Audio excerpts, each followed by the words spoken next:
Shalom, shalom, shalom. Que le Seigneur vous bénisse et qu'il bénisse votre entendement. Merci de prendre le rendez-vous. Nous sommes très heureux de vous accueillir sur ce plateau. Que le Dieu de gloire vous bénisse. Amen. Aujourd'hui, nous sommes dans le livre de Proverbes, chapitre 21, le verset 1. La Bible nous dit, « Le cœur d'un roi dans la main de l'Éternel est comme des ruisseaux d'eau. Il l'incline à tout ce qui lui plaît. » Que le Seigneur bénisse sa parole. Le cœur d'un roi est dans la main de l'Éternel comme des ruisseaux d'eau. Il l'incline à tout ce qui lui plaît. N'est-ce pas vrai, chers téléspectateurs?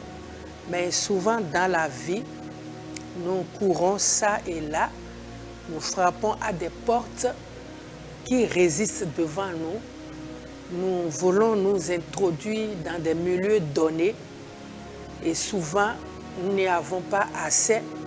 Nous comptons sur un tel ou sur un tel et nous les appelons et souvent, vous n'avez pas le retour. Vous comptez sur un parent, une connaissance pour rentrer dans une société, pour percer un cercle d'amis, pour vous faire accepter et souvent vous constatez le contraire.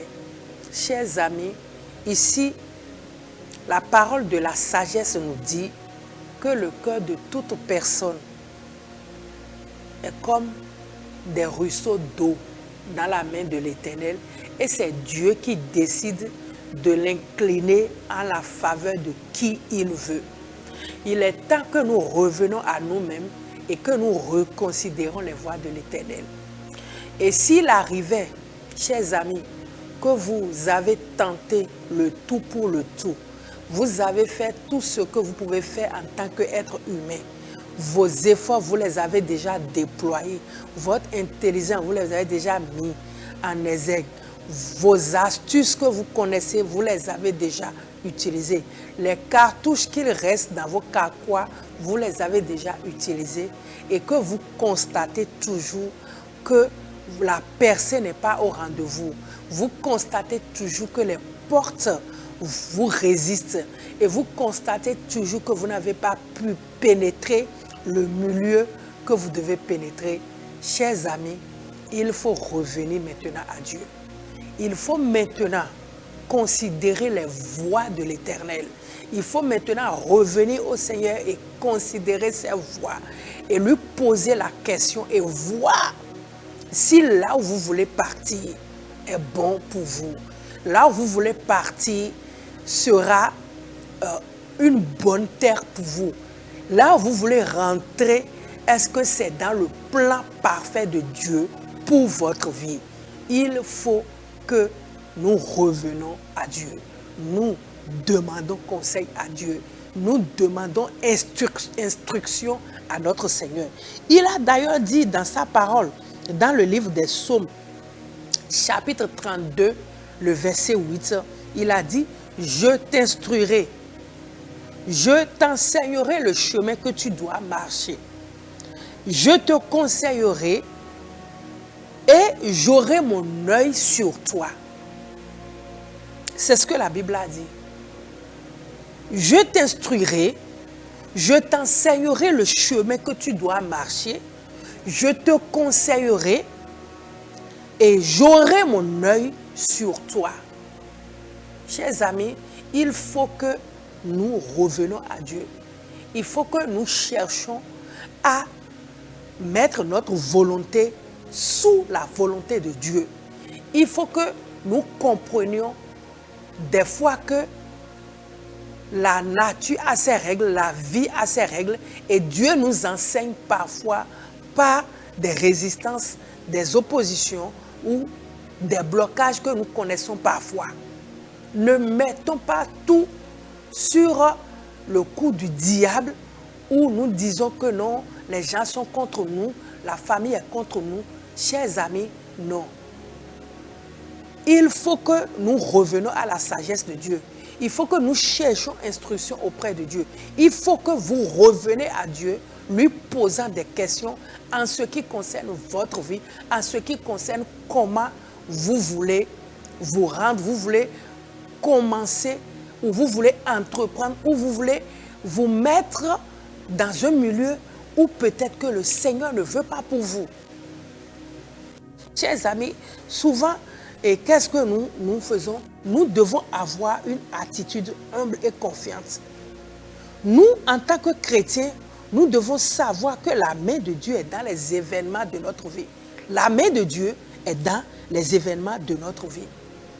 Nous devons aussi savoir avoir le discernement spirituel et comprendre le chemin de Dieu et reconnaître la volonté de Dieu pour notre vie. Chers amis, nous devons comprendre le chemin.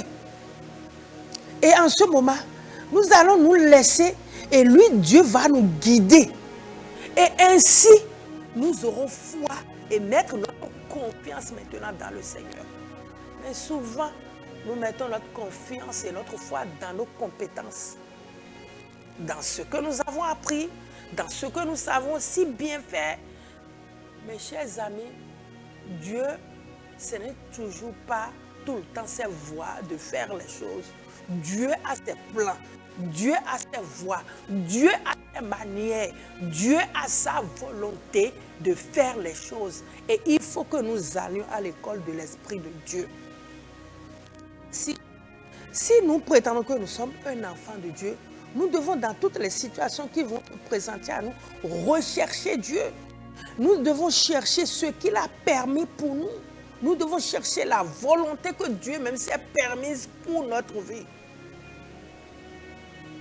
Ne faisons pas trop confiance à notre intellect. La Bible a dit, tel que les cieux sont éloignés de la terre, nos pensées sont éloignées des pensées de Dieu. Et qu'est-ce que nous allons dire? C'est en ce moment que Dieu se révélera à nous. Quand nous allons commencer par chercher sa volonté, quand nous allons nous abandonner totalement à lui, quand nous allons nous laisser conduire par lui, quand nous n'allons pas nous laisser aux circonstances qui sont autour de nous, à nos compétences, de nous absorber, c'est maintenant que Dieu prend le chemin. Il prend le devant et il agit et il nous conduit. Chers amis, nous devons compter sur le Seigneur. Et il nous a dit qu'il va nous instruire, qu'il nous montrera le chemin à suivre. Et pourquoi nous nous inquiétons si tant? Pourquoi nous sommes si tant pressés? Pourquoi nous nous comparons aux autres? Chers amis, non. Chacun avec sa destinée. Dieu a les plans de notre vie dans sa main.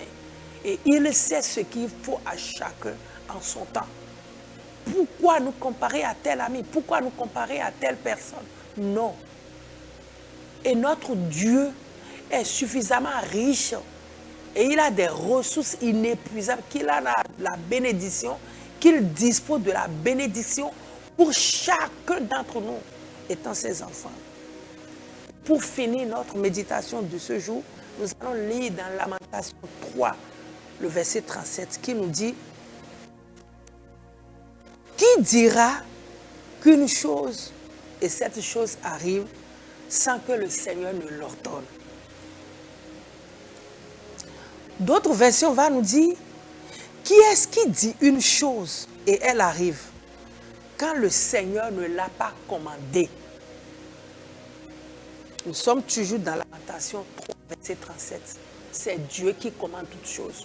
Chers amis, aucune situation, aucun événement ne surviendra dans notre vie si le Seigneur, notre Dieu, ne l'ordonne.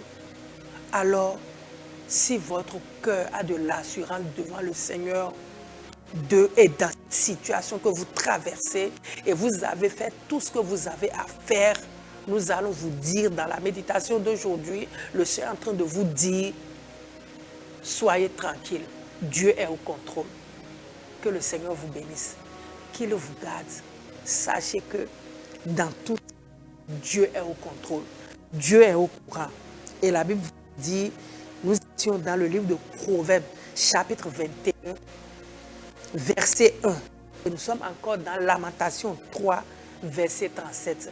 Que le Seigneur vous bénisse. Restez tranquille, Dieu est au contrôle. Jésus est au contrôle. Il est avec vous. Il ne vous abandonne pas, il ne vous lâchera pas. Restez bénis. Shalom.